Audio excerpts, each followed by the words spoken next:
Sobre CPMI dos atos do 8 de janeiro. Antes disso, Dantas, quero conversar com o Bruno Pinheiro, que vai trazer as informações, porque há ali uma certa divergência que foi entendida sobre uma decisão do ministro Cristiano Zanin. Hoje, a CPMI está ouvindo o ex-comandante da Polícia Militar do Distrito Federal, que é o Fábio Augusto Vieira. Eu acho que o Bruno Vieira está travado agora ali o nosso sinal, o Bruno Pinheiro, mas daqui a pouco a gente vai falar com ele. Antes disso, eu quero conversar então com o Cláudio Dantas, que traz uma apuração sobre CPMI. Ô Dantas, você viu ali que dentre as pessoas que estavam num contingente que poderiam auxiliar de alguma forma a impedir que aqueles atos chegassem ao limite que chegaram, parte dessas pessoas não foi para o local e não estavam aonde deveriam estar? Quais são os números que você levantou?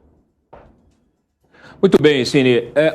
A Força Nacional encaminhou à CPMI do 8 de janeiro um relatório descrevendo todo o emprego, de como foi o emprego da Força Nacional naquele domingo, naquele fatídico domingo. E o que se tem são números importantes, expressivos. 214 efetivos da Força Nacional estavam lá na esplanada, mais 24 veículos, tinha até drone, ou seja, um contingente que poderia ter sido integralmente utilizado para evitar as invasões que nós vimos, mas não foi. Apenas 2 pelotões, cerca de 60 homens, foram utilizados lá na Praça dos Três Poderes para conter os vândalos. O resto permaneceu no estacionamento, ali, como se fossem aquartelados no estacionamento do próprio Ministério da Justiça. O que a direção da Força Nacional alega é que eles estavam lá para proteger o Ministério de invasões, mas a gente não tem evidências de que os manifestantes quiseram ou tentaram invadir o Ministério.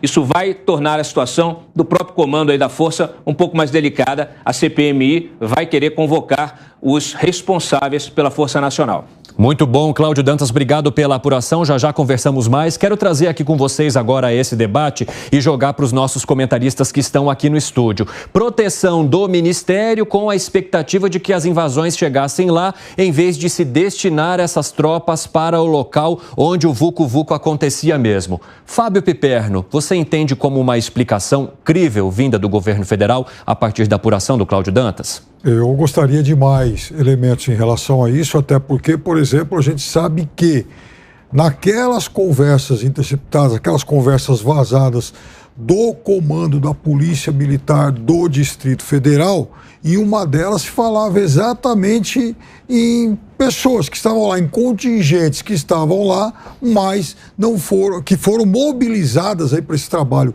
de contenção, mas por algum motivo inexplicável até aqui não entraram em ação. Agora, e você, Alan Gani, acha que está faltando explicação em relação à destinação dessas forças e deve sobrar mais cobrança em cima da Força Nacional, das forças federais? Acredito que sim, que houve uma omissão, isso já é ponto pacífico, as imagens mostram isso, a ABIN mostrou isso, né? Essas novas informações mostram isso. Isso é um ponto pacífico, não há o que discutir. O ponto é de quem foi a responsabilidade da omissão e a quem interessava toda esta omissão.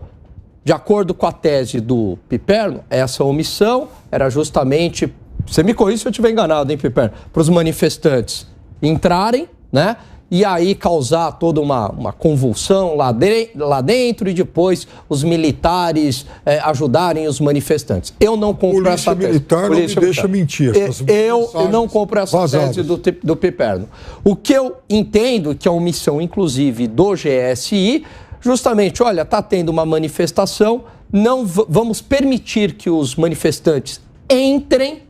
E aí, vamos criar toda uma narrativa de que houve uma tentativa de golpe de Estado para endurecer a perseguição contra Bolsonaro, o seu entorno e toda a direita no país. Por exemplo, tinha um coronel bolsonarista na CPI hoje, mais um covarde que ficou de bico fechado, e ele foi questionado exatamente sobre parte do que o Alan disse.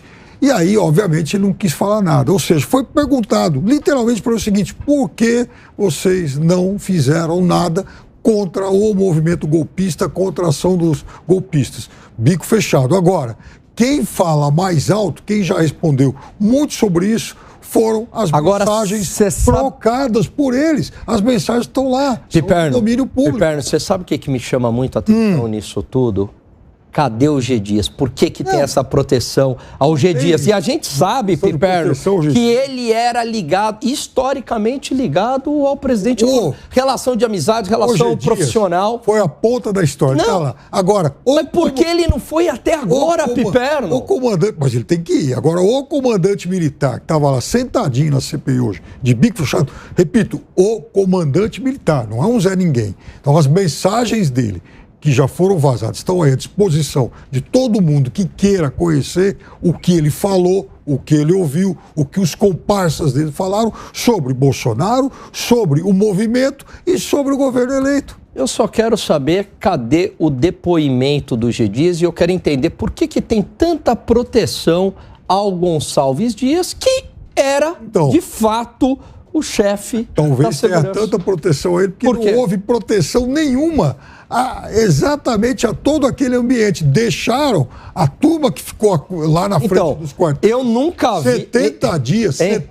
Um golpe facilitado, geralmente um golpe você tem o uso da força, né? Agora um golpe com as portas abertas. Mas eu quero trazer uma informação para vocês também, porque hoje a CPMI dos atos do 8 de janeiro está ouvindo o ex-comandante da Polícia Militar do Distrito Federal, Fábio Augusto Vieira. Só que a decisão do ministro do Supremo Tribunal Federal, Cristiano Zanin, de que o depoente não poderia ser obrigado a prestar juramento, gerou um incômodo ali. Porque, segundo os integrantes da CPMI, viu, Gustavo Segré, é como se ele não fosse obrigado nem a falar a verdade, ou seja, a CPMI não poderia nem puni-lo caso descobrisse que ele estivesse faltando com os fatos. Como é que você enxerga essa condução e o que se tem até agora, inclusive com a possibilidade de se entender se houve mais omissão ou não por parte das forças na segurança da sede dos três poderes? Eu fui contra sempre, Evandro, da colocação do Cristiano Zanin no Ministério, na Corte Suprema, desculpa, porque era um amigo do Lula e não era uma questão específica de antecedentes, era uma questão que, se não fosse por ser amigo do presidente, provavelmente ele não teria sido indicado. Mas o dolor de cabeça vai provocar o Zanin para os amigos do presidente, para os simpatizantes do PT, está começando a ficar interessante isso. Agora, para resolver a questão da CPMI, eu não entendo nada de segurança, mas eu sou uma pessoa de pensamento lógico. Eu perguntaria, de quem seria a responsabilidade de colocar uma barreira de contenção para que, na hipótese de que tenha uma manifestação que deixe de ser pacífica, possa atrapalhar a Praça dos Três Poderes? Essa é a pergunta que até agora não conseguimos resposta. Quem é o responsável de dizer, senhores, coloque uma barreira de contenção para que ninguém passe? Essa é a pessoa que tem que ser chamada e essa é a pessoa que deve ser responsabilidade pela insegurança e por tudo o que aconteceu. Porque de ser colocada essa barreira, não estaríamos falando nem de golpe, nem de vandalismo, nem de presos, nem de CPMI, nada. Era só colocar uma barreira de contenção. O governo fez o contrário, sabendo que tinha a possibilidade de ter uma invasão, de ter vandalismo, e eu não entro nessa linha do golpe dessas pessoas. Talvez tinha algum involucrado, infiltrado, perfeito, mas a grande maioria não estava aí para pedir golpe nenhum. E aí você resolvia a situação, mas deixando entrar as pessoas, deixando participar essas pessoas dessas invasões. Agora temos a retórica e temos que ouvir o Piperno falar de golpe, golpe, golpe, golpe, golpe. E tanto se fala de golpe que várias pessoas dizem, eu acho que teve golpe sim, ou tentativa de golpe, quando na história, convido a nossa inteligente audiência a verificar e a ler, não teve nenhum golpe na história que fosse pedido do jeito que, teoricamente, esse golpe do dia 8 foi pedido. 4h36, pessoal da rádio vai para um rápido intervalo, daqui a pouco voltamos com mais informações aqui, nas outras plataformas seguimos. Fábio Piperno, você acha que de fato é necessário se olhar para a atual gestão e entender os motivos que levaram àquela invasão? Seria a atual gestão quem precisa responder a essas perguntas? Então, ajudando a responder a primeira dúvida do Segré sobre como conter a intentona bolsonarista de 8 de janeiro, Segré, é fácil. É só fazer com que alguns desses depoentes que entram mudos e saem calados da CPI falem. Fábio Vieira, por exemplo, ele era o comandante militar do Distrito Federal. Então, ninguém mais indicado do que ele para solicitar, aliás, para exigir a instalação de uma barreira.